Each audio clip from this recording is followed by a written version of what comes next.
Sveiki sveikučiai, nuostabus planetos Gaia gyventojai. Šiandien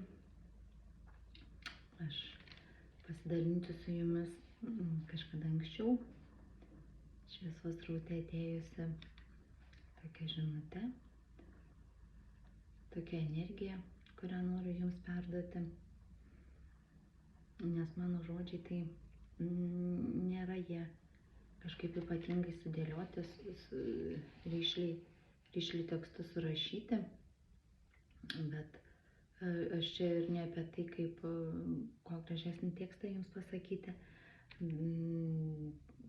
o labiau apie tai, kaip perduoti energiją ir žinią ir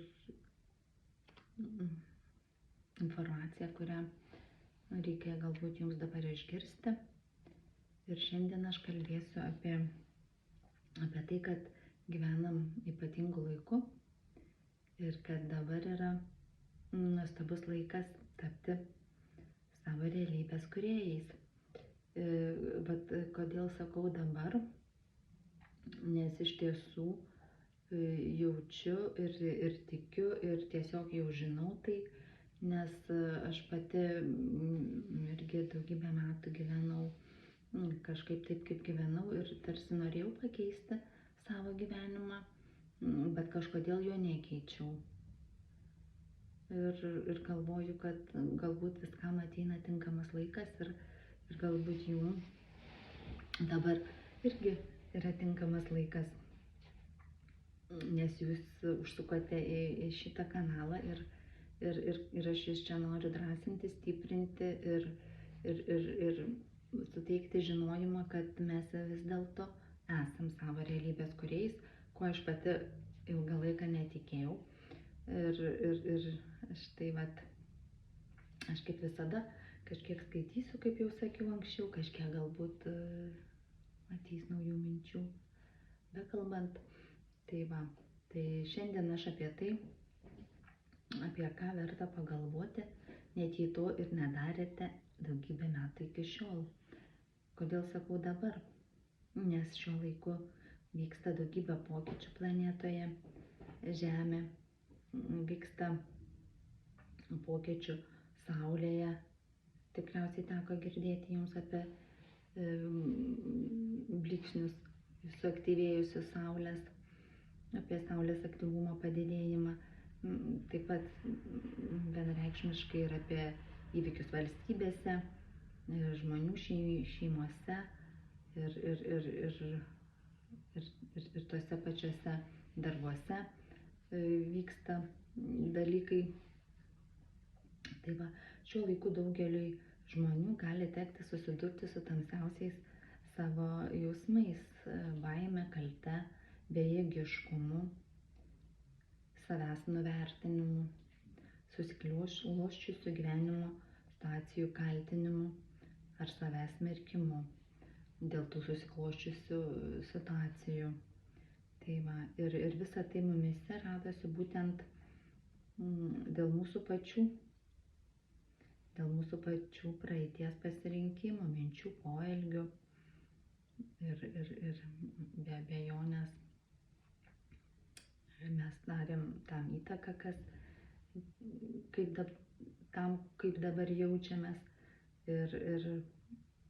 bet yra labai svarbus bet, kuris gali išvesti iš susiklosčiusios situacijos dabar nemalonios ir bauginančios, kad ir kokia ji bebūtų, galbūt vieniems jau ir nepakeliamai sunki ir baisi, galbūt kitiems tiesiog apatiška ir kai gyvenimas atrodo beprasmis ir neteikiantis vilčių. Tai vat yra tas vienas bet, tai yra žinojimas, kad viskas, kas vyksta su žmonėmis, yra Žemės ir žmonijos evoliucijos dalis, kad mes patys žmonės, tai yra nemirtingos sielos, per savo visus įsikūnijimus Žemėje sukūrėme tai, ką dabar išgyvename. Ir beje, kūrėme kartu su aukščiausiojo kūrėjo valia, kuris leido mums pažinti viską, ką turėjome pažinti. Tai yra ir gera, ir bloga. Dėl to mūsų gyvenimas yra įvairus. Ir per skirtingus įsikūnijimus mes išgyvename skirtingus patyrimus. Ir tai, ką išgyvename dabar, tai yra praėjusių gyvenimų pasekmė. Ir galbūt ne tik praėjusių gyvenimų, bet ir dabar esančio įsikūnijimo. Tai kaip mes dabar elgiamės, jaučiam, galvojam. Be abejonės skirtingus išgyvenimus išgyvename skirtingai. Ir vieniems galbūt tenka lengvesnės pamokos ir patyrimai, kitiems sunkesni išbandymai. Tačiau kiekvienas šiuo metu gyvenantis suaugęs žmogus išgyvena karmines situacijas ir dabar yra laikas uždaryti karminius kontraktus. Šiaip, aišku, visada mes juos galim kažkaip uždarinėti ir tą karmą paveikti.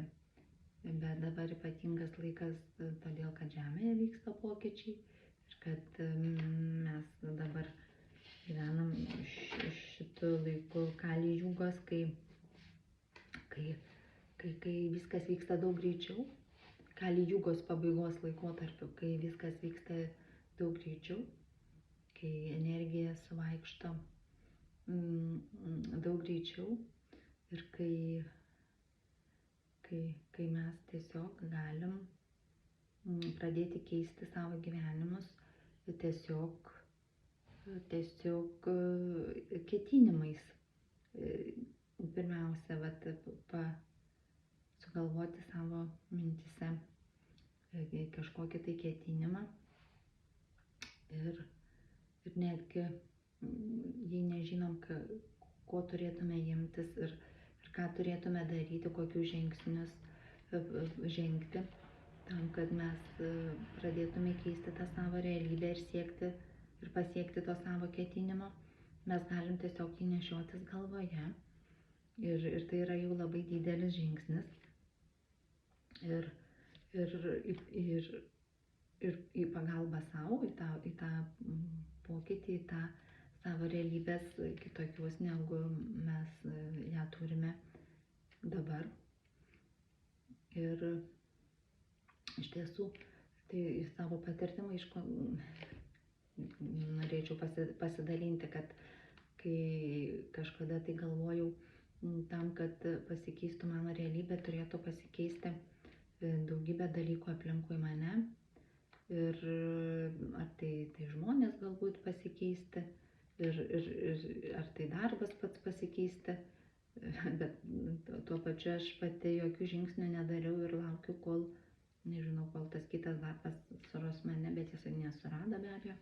Ir ar kažkokie žmonės ateis aplinkoje, bet aš pati su savim, su savo vidumi nieko irgi nedariau, todėl niekas ir nesikeitė. Nes mintis buvo irgi ganėtinai liūdnas ir negatyvios ir pesimistiškos, kad aš pati galbūt nesu tokia stipri, kad galėčiau pakeisti savo būseną, savo gyvenimo kokybę, nes rodėsi tada, juk aplinka vis tiek nepasikeis. Kažkaip įsivaizduodavau, kad man tam, kad aš geriau jausčiausi, turi pasikeisti visas pasaulis. Ir aš pati tarsi norėjau tą pasaulį pakeisti. Ir tiesiog nežinojau tų būdų ir kažkokiu ten galbūt dalykų imdavausi savo artimiausioje aplinkoje, bandydavau keisti tuos žmonės, kurie buvo šalia, įskaitant ir savo pačius artimiausius žmonės. Tačiau vėliau jų transformacijos metu supratau, kad mes nieko keisti išskyrus save negalim ir neturim, o kai pradedam keisti save, tada prasideda pokyčiai išorinėse aplinkybėse, situacijose ir mūsų jausena iš tikrųjų pasikeičia. Be abejo, tai irgi ne greitas tas pokytis negreitai atsitinka, nors kita vertus dabar procesai vyksta greičiau Žemėje, bet vis dėlto tai tikrai nėra nei per dieną, nei per savaitę ir net galbūt ne per mėnesį. Ir žodžiu, reikia dėti pastangų ir kaip jau sakiau, minėjau anksčiau, viskas prasideda nuo mūsų ketinimų. Tai vat, kai mes pasakom, kad mes esam savo realybės kūrėjai, kai mes pasakom, kad aš turiu ketinimą pakeisti tai, kaip aš jaučiuosi, jau viskas tuomet pradeda keistis kažkur ten aukštesniuose sąmonės lygiuose, nes mes jau duodam signalą visatai ir savo sąmonį, kad mes jau norim pakeisti tą savo realybę. Ir nors iš pradžių neateina jokios mintis, kaip mes tą turėtume daryti, bet vis dėlto ir čia pasakysiu, kaip ir, nežinau, matyti kiekvienam savo filmuke kartoju, kad viskas vėlgi prasideda ir nuo tos meilės savo. Tai išsakom ketinimą ir nuolatos kartojam, kokie mes esam nuostabūs kūrėjai, nes kūrėjas visos visatos mūsų kūrė tokiais, kad mes būtume kūrėjais. Ir kai mes savo tą įvardijam, ir kiekvieną dieną save tikinam ir įtikinam, kad mes verti geresnio, tiesiog geresnės būsenos, geresnės jausenos. Ir tai nebūtinai yra susiję netgi su įvairiais materialiais ir fiziniais dalykais. Tai žodžiu, ir taip mes tampame po truputėlį savo naujos realybės kūrėjais. Paskui ateina kažkokios mintis, ką mes galėtume galbūt pradėti daryti, galbūt keisti darbą, galbūt keisti santykius. Ir netgi nebūtinai, jei mes ir buvom daugybę metų, ar ne daugybę metų, bet tiesiog buvom santykiuose ir mums atrodo, kad pagal taip sakant, seniau nusistovėjusios tokias taisyklės ir normas, kad jei esam šeimoje, tai negalim išduoti, kad gyventi šeimoje svarbu, kai sako, ir laimėje, ir nelaimėje, bet iš tiesų tai naujas pasaulis,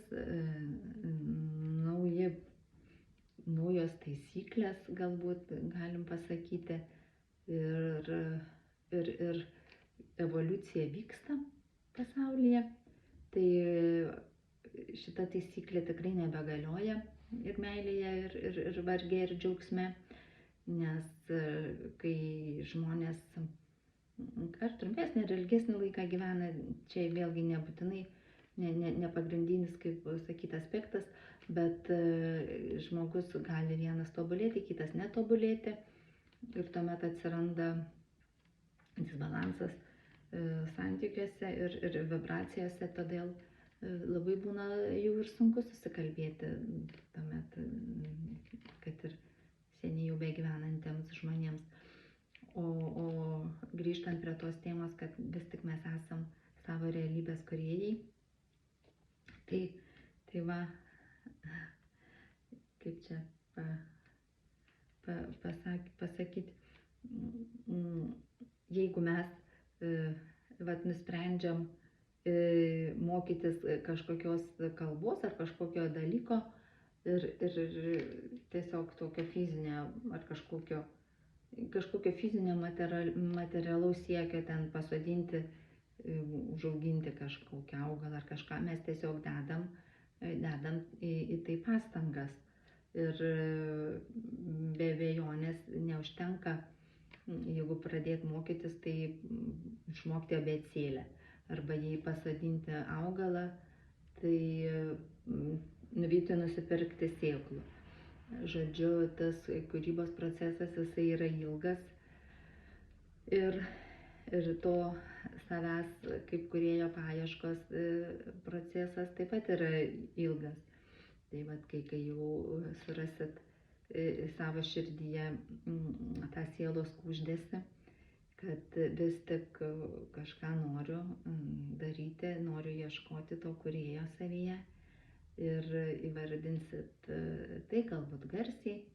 Net galima kiekvieną dieną kartoti savo tą ketinimą garsiai, net nieko daugiau tuo metu nekeičiant, tiesiog įvardinti ketinimą. Ir tuomet palaipsniui, po truputėlį, tiesiog ateis kažkokios žinutės galbūt, nežinau, tų pačių kažkokių socialinių tinklų pavydale, nes visi mes juos be abejo naudojam dabar, galbūt ateis kažkokia, tik reikia be abejo vėlgi irgi mokėti pastebėti tos ženklus, kurie ateina, galbūt kažkokia frazė kažkieno pasakyta ir žodžiu, taip pat tą ketinimą išreiškus, dar labai svarbus momentas, ką norėčiau taip pat pridurti, kad pradėti stebėti savo mintis, bet kai su kažkuo bendraujam, ar pabendravus, ar kažkokią situaciją pastebėjus, tiesiog stebėti savo mintis, kokios tos mintis ateina ir dar tas blogas mintis tuomet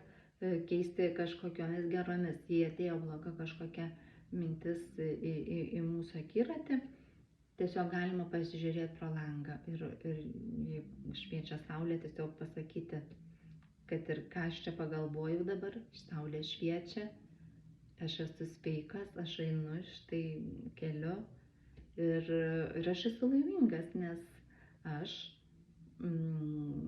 galiu dabar eiti, žiūrėti, stebėti, jausti, matyti, girdėti ir aš turiu galimybę keisti tas mintis, nes štai jūs jau galvojate apie kažką kitą, nors ką tik galvojat galbūt kažkokią neigiamą mintį.